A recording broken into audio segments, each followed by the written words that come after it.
Okay, let's unpack this. We're diving into a truly fascinating and, frankly, often uncomfortable topic today. What happens when someone finds themselves across the table from trained interrogators? Hmm. Specifically, we're looking at those really intense moments where suspects interact with authorities and how some manage to navigate that Yeah. pressure cooker. Sometimes effectively, sometimes, well, disastrously. That's right. And the sources you've shared give us a pretty unique look inside these rooms, detailing interrogations from several real-life cases.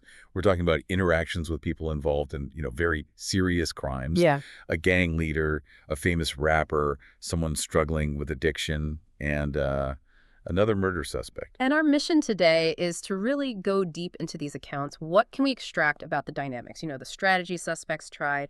What did the authorities do? What worked, what didn't work, that kind of. Exactly.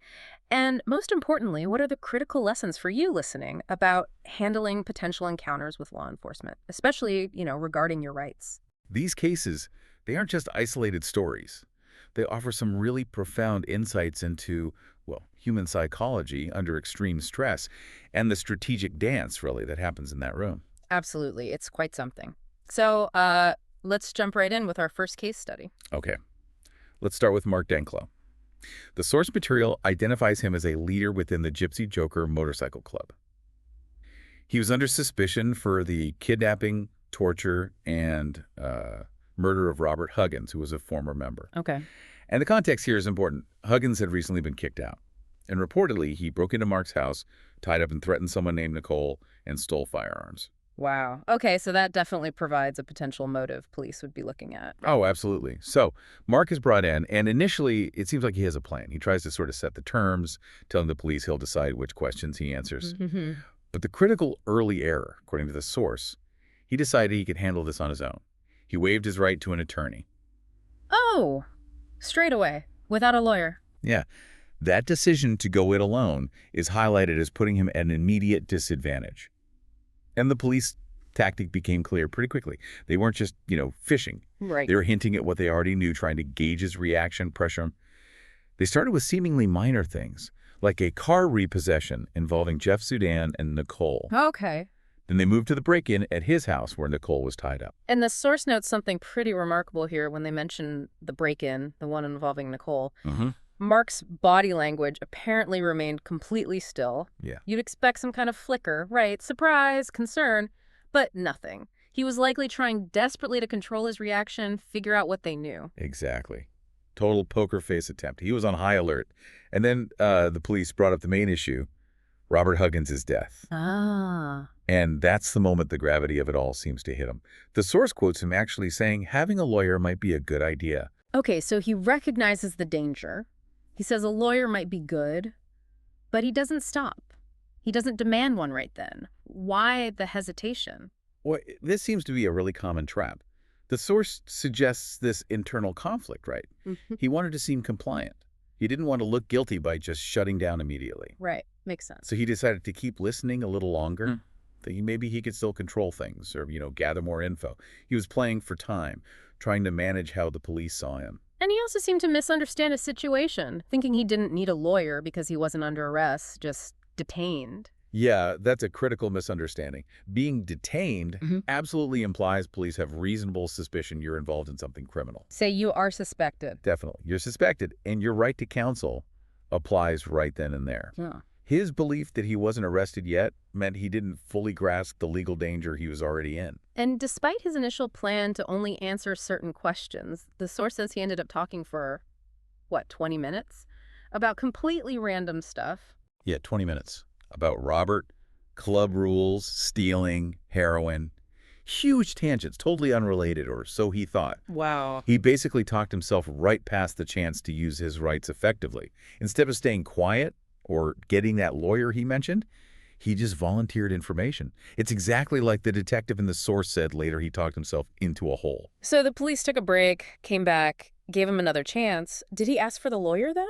Well, he finally said he wanted one if he was going to get arrested. They told him charges were being determined, and his reaction apparently was, what a bunch of crap. Yeah. Shows he kind of realized, or maybe just frustration.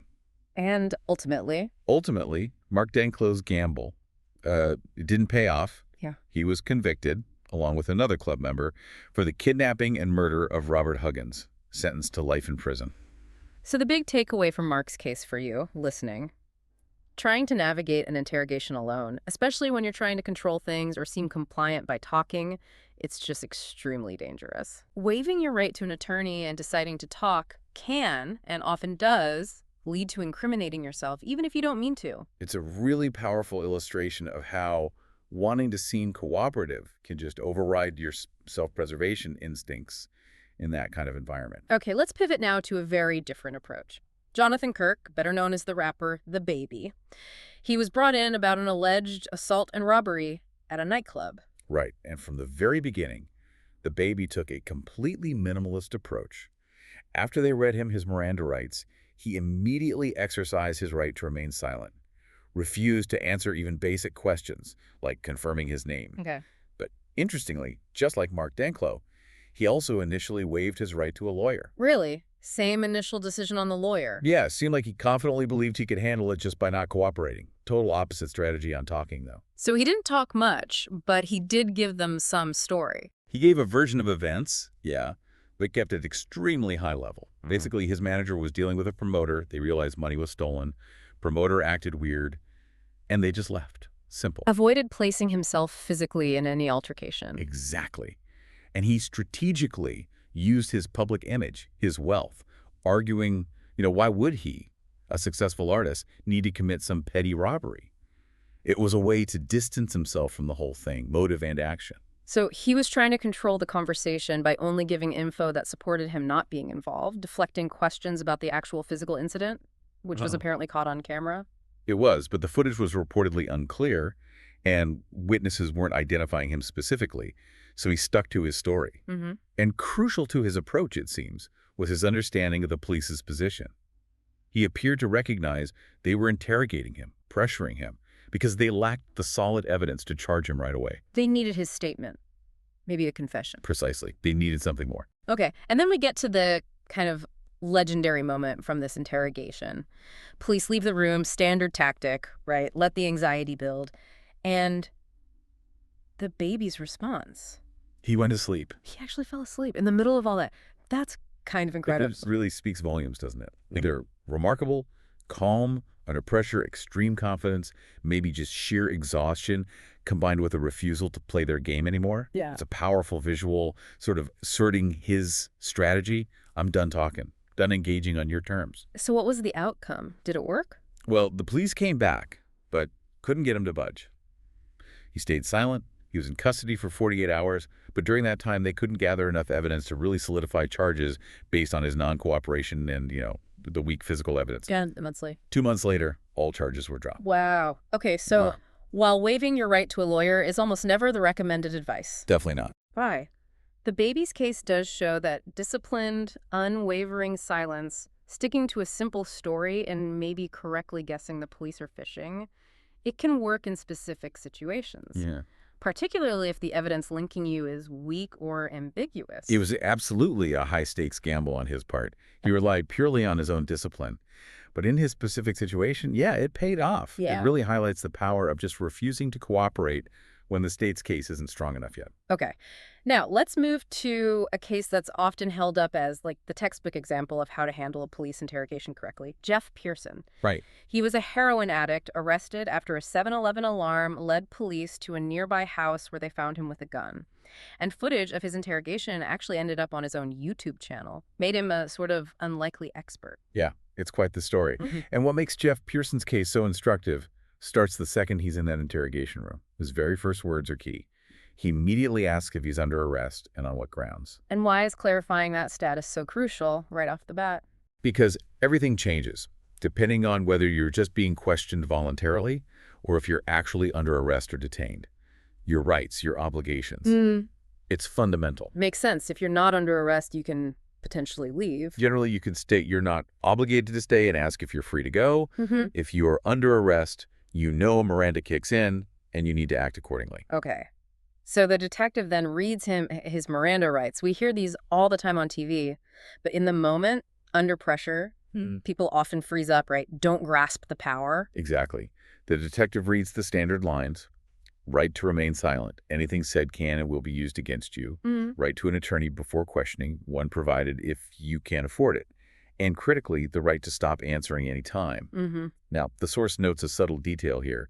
The detective didn't explicitly say questioning must stop immediately if you ask for a lawyer, which is a really vital protection. Ah, interesting omission. Yeah. And the detective also threw in a little pressure tactic, mentioning Jeff's past record, contrasting it with police getting paid more, trying to establish dominance, maybe. But Jeff didn't bite. The source emphasizes he was just unwavering. Totally. He immediately and clearly stated he understood his rights and chose to remain silent. His phrase was simple: I don't talk to you folks. Straightforward. And then, the absolute crucial step. Mm. He unequivocally asked for a lawyer. At that exact point, legally, the police had no choice but to stop questioning him about the crime. They sent him back to his cell. But that wasn't the end of it, right? They brought him back. They did, 2 hours later, back in the room. And the source notes his physical state likely experiencing withdrawal. He asked for methadone, soda, but even uncomfortable, his resolve was solid. And he told them why he wouldn't talk. He was crystal clear about why he wouldn't discuss the crime. He basically said, I've been through the system, you're not my friend, you're trying to get a stupid-ass confession. Wow, he called it out directly. Yeah, he articulated his awareness that they were pushing him because they likely didn't have everything they needed. He seemed to understand the psychological tactics, maybe things related to the Reed technique, even if he didn't name it that pressure to get a confession. And they tried again. A third time. Yep, hours later, they brought him back again. Clearly getting frustrated now, their tactics escalated. They claimed they had overwhelming evidence. And Jeff just... He coolly challenged them. Like, what? They tried bargaining, help us out, we'll tell your parole officer you helped. Kind of a meaningless offer, really. Right, the old gold star routine. Exactly. Jeff saw right through it, stuck to his rights. They brought up the gun again, taunted him about prison, withdrawal. And through all of this, the pressure, the likely physical discomfort, he just held firm. Absolutely. The source highlights it. Even while apparently coughing blood at one point, asking for snacks like a Coke and a Butterfinger, Yeah. he consistently, calmly asserted his right to silence and his request for a lawyer. No arguments about the facts, no alternative stories. Nope. Didn't engage on the facts at all. He just asserted his legal protections over and over. This really is the masterclass then. It truly is. Yeah. Jeff Pearson demonstrated the most effective defense in that situation. Know your rights, exercise them clearly, consistently. He understood asking for a lawyer isn't admitting guilt. Right. It's a legal shield that forces questioning to stop. Mm-hmm. He didn't try to be clever or talk his way out. He used the one tool that legally required the police to back down. And the outcome for Jeff Pearson, what happened? After about 12 hours in custody, he was released. And the source reports he actually turned his life around, got off heroin, and now, fittingly, shares his experiences and tips on avoiding police tricks on his YouTube channel. Incredible. His strategy, unlike Mark Danklo's talking or maybe DaBaby's risky silence, is really presented as the standard, safest path. Okay, finally, let's turn to David Wright. This case is held up as a pretty stark cautionary tale, driven by denial and, frankly, ego. David was involved in a robbery setup that tragically ended in the murder of Raul Quadros. And the source notes his apparent belief that he was smart enough to outmaneuver the police, even though evidence was piling up fast. And the evidence was substantial, right from the start. Multiple witnesses identified him. Clear CCTV footage placed him at the scene. He had no believable alibi, and maybe the killer detail. Police quickly got Facebook messages where he discussed the drug deal, the setup that led to the murder. So police knew he was there, they just needed to know why, his role. Exactly. They knew he was involved. They were trying to understand the extent and the motive. But David's strategy wasn't engaging with that reality at all, it was just denial. Complete, outright denial. Repeatedly claimed, I have no clue what they were even talking about. His chosen defense was a clearly false alibi. What was the alibi? Claimed he was with his girlfriend. And his phone, the one with the incriminating messages, was supposedly with someone else, this vague figure, Memphis, or maybe Joe. He also claimed he couldn't remember the specific day. Just classic avoidance. And the detective just picked that apart. Systematically, Yeah. piece by piece. The detective calmly pointed out the huge logical holes, the sheer implausibility. Like, the person with his phone would have had to look like him, dress like him, has Facebook password, even match his skin color based on David's own vague description.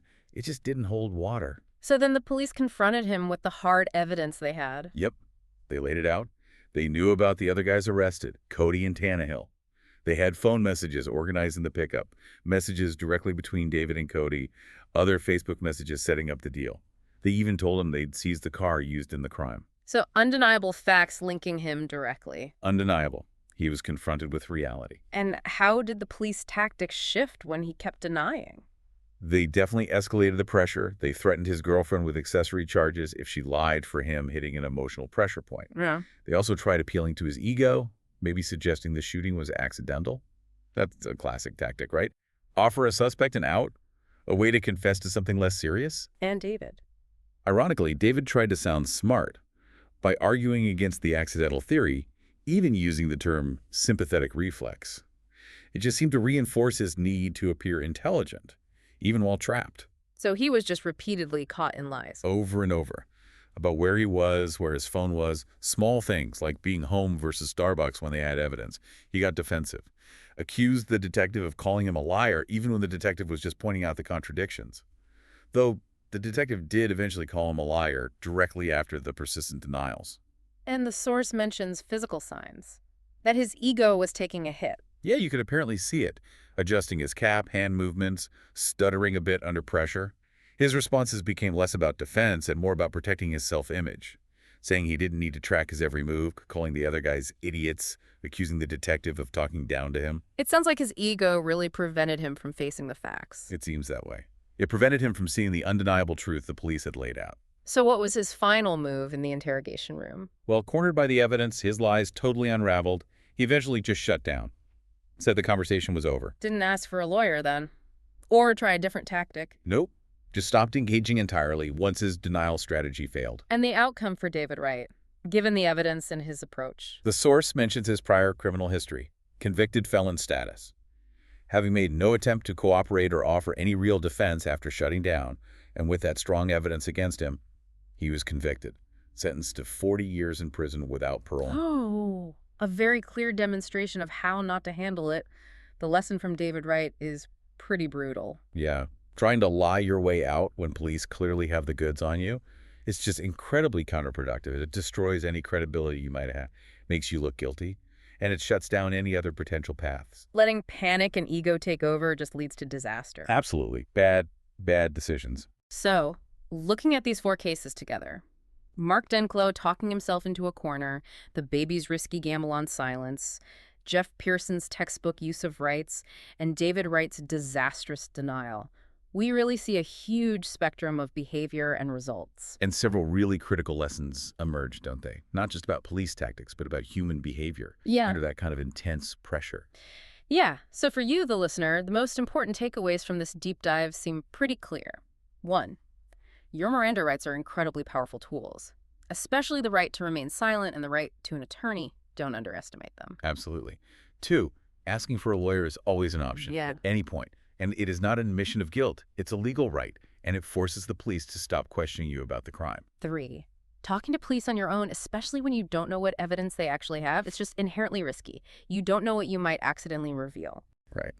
4, be aware that police are trained in psychological tactics. They might suggest they have more evidence than they do, offer deals that aren't real, appeal to your emotions, your ego, all to get you talking. And 5, panicking or letting your ego get in the way can lead you to make choices, like David Wright's lies, that are incredibly damaging.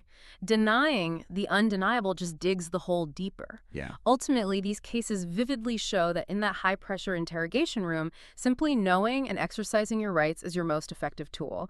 It doesn't require being clever or outsmarting anyone. It just requires clear, simple assertion. Thinking about these different approaches, from Mark talking too much to Jeff's disciplined silence, what stands out most to you about the power dynamic? I think it really highlights how knowing your rights isn't just some legal formality. It fundamentally shifts the control in a situation that's designed, really, to strip you of control.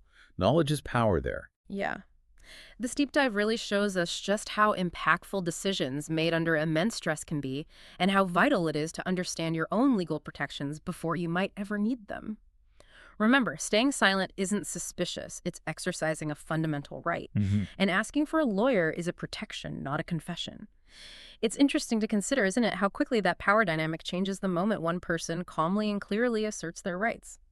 Something to think about.